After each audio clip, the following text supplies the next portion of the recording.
Hello everyone. आज की video में हम बात करने वाले हैं मुग़ल कालीन साहित्यिक स्रोतों के बारे में। तो आज की इस वीडियो में हम बात करेंगे बाबर से संबंधित मुग़ल कालीन साहित्यिक स्रोत के बारे में। तो चलिए वीडियो को शुरू करते हैं। सबसे पहले देखते हैं बाबर से संबंधित साहित्यिक स्रोत क्या क्या हैं। तो तुज़ुक ए बाबरी, वाक़यात बाबरी, बाबरनामा, ये बाबर से संबंधित साहित्यिक स्रोत हैं और ये तीनों एक ही चीज़ हैं। इन तीनों में बाबर की आत्मकथा है। तुज़ुक ए बाबरी, वाक़यात बाबरी, बाबरनामा, ये बाबर की आत्मकथा है और ये तुर्की भाषा में लिखी गई हैं। तुर्की भाषा में बाबर की आत्मकथा को लिखा गया है, तुज़ुक ए बाबरी में, वाक़यात बाबरी में और बाबरनामा में। तो ये तुर्की भाषा में लिखी गई थी। तो विभिन्न मुग़ल शासकों ने अपने अपने समय में इसे फ़ारसी में इसका अनुवाद कराया। तो किसी के शासन में इंग्लिश में इसका अनुवाद हुआ, तो किसके शासन काल में ये अनुवाद हुआ और किस भाषा में हुआ, तो उसको हम देख लेते हैं एक बार। तो अगर हम बात करते हैं अकबर के समय की, तो अकबर के समय में फ़ारसी भाषा में इसका अनुवाद किया गया, यानी तुर्की भाषा से फ़ारसी भाषा में बाबरनामा, तुज़ुक बाबरी और वाक़यात बाबरी का अनुवाद फ़ारसी भाषा में किया गया। और इसका अनुवाद जो किया था अब्दुल रहीम खान खाना ने किया था। इसके अलावा शेख ज़ैन अब्दुल रहीम खान खाना ने अकबर के समय में फ़ारसी भाषा में इसका अनुवाद किया है।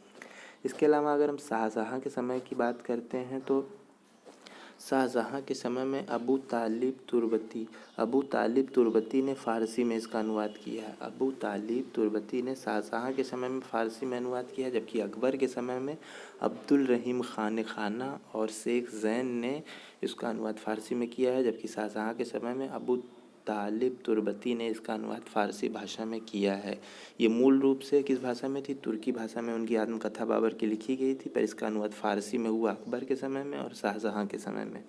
इसके अलावा कुछ विदेशी विद्वानों की भी बात कर लेते हैं जिन्होंने इसका अनुवाद किया है। तो विदेशी विद्वानों में लीडेन और एस्किन ने फ़ारसी से इसका इंग्लिश में अनुवाद कर दिया। यानी जो फ़ारसी में अनुवाद हुआ था उससे इन्होंने इंग्लिश में उसका अनुवाद कर दिया बाबर की आत्मकथा का। यानी तुज़ुक बाबरी फ़ारसी में अनुवाद कर दी गई, इंग्लिश में अनुवाद कर दी गई फ़ारसी से। इसके अलावा बात करते हैं ए.एस. वेबरिज की। तो ए.एस. वेबरिज ये बहुत ही इंपॉर्टेंट है, क्योंकि इन्होंने मूल तुर्की से ही इंग्लिश में अनुवाद किया। इन लोगों ने तो फ़ारसी से इंग्लिश में अनुवाद किया, पहले तुर्की से फ़ारसी में अनुवाद हुई, फिर फ़ारसी से इंग्लिश में अनुवाद हुआ, लेकिन इन्होंने जो मूल तुर्की में उनकी आत्मकथा लिखी गई थी उससे ही इंग्लिश में अनुवाद किया ए.एस. वेबरिज ने। तो ये बहुत इंपॉर्टेंट हो जाता है। इसके अलावा बाबर ने भारतीयों को हिंदुस्तान कहा था, इसका जिक्र इनकी आत्मकथा में मिलता है। और अगर हम बात करते हैं तो बाबर ने 5 राज्यों की चर्चा की थी। इनकी आत्मकथा में बताया गया बाबर ने 5 राज्यों की चर्चा की है, जिसमें से 2 हिंदू राज्यों की भी चर्चा की है। तो वो 2 हिंदू राज्य कौन कौन से हैं? तो एक है विजयनगर और एक है मेवाड़। यानी विजयनगर और मेवाड़ की चर्चा इन्होंने की है 2 हिंदू राज्यों की। तारीख़ रशीदी जो लिखी है वो मिर्ज़ा हैदर दोगलत ने लिखी हुई है और ये सेंट्रल एशिया पॉलिटिक्स के ऊपर लिखी गई है। CAP यानी सेंट्रल एशियन पॉलिटिक्स के ऊपर, सेंट्रल एशिया की राजनीति के ऊपर लिखी गई है। तारीख़ रशीदी मिर्ज़ा हैदर दोगलत ने इसको लिखी है। मिर्ज़ा हैदर दोगलत कौन थे? ये बाबर के चचेरे भाई थे, इसलिए ये भी इम्पोर्टेंट हो जाता है। तो आज की वीडियो में बस इतना ही। आइए एक बार फिर से हम देख लेते हैं आज की वीडियो में हमने किन किन चीज़ों पे बात की।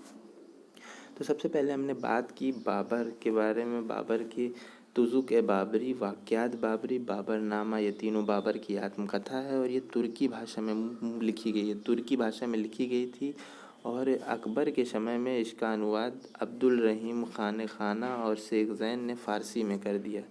इसके बाद फिर शाहजहाँ के समय में अबू तालिब तुर्बती ने फ़ारसी में कर दिया। फिर बात करते हैं विदेशी विद्वानों की। तो विदेशी विद्वानों में लीडेन और एस्किन ने इसका अनुवाद फ़ारसी से इंग्लिश में किया था, पर A.S. वेबरिज ने मूल तुर्की से इंग्लिश में इसका अनुवाद कर दिया। बाबर ने भारतीयों को हिंदुस्तान कहा है, ये इनकी आत्मकथा में मिलता है। इसके अलावा बाबर ने 5 राज्यों की चर्चा की, ये भी इनकी आत्मकथा में मिलता है। और उन 5 राज्यों में 2 हिंदू राज्य भी हैं, यानी 3 अन्य राज्य और 2 हिंदू राज्यों की भी चर्चा की है। तो वो 2 हिंदू राज्य हैं विजयनगर और मेवाड़। विजयनगर और मेवाड़ का जिक्र मिलता है। इसके अलावा तारीख़ रशीदी जो है सेंट्रल एशिया की पॉलिटिक्स यानी सेंट्रल एशिया की राजनीति के ऊपर लिखा गया है और ये मिर्ज़ा हैदर दोगलत ने लिखी हुई है। ये बाबर के चचेरे भाई थे। तो आज की वीडियो में हमने देखा बाबर से संबंधित साहित्यिक स्रोतों के बारे में। आगे की वीडियो में हम अकबर से संबंधित साहित्यिक स्रोत देखेंगे, जहांगीर से संबंधित, शाहजहाँ से संबंधित, औरंगजेब से संबंधित, हुमायूं से संबंधित भी देखेंगे। तो अगर वीडियो अच्छी लगी तो इसे शेयर और लाइक करिएगा, और आगे की वीडियोज़ के लिए चैनल को सब्सक्राइब और बेल आइकन को प्रेस करना मत भूलिएगा। Thank you.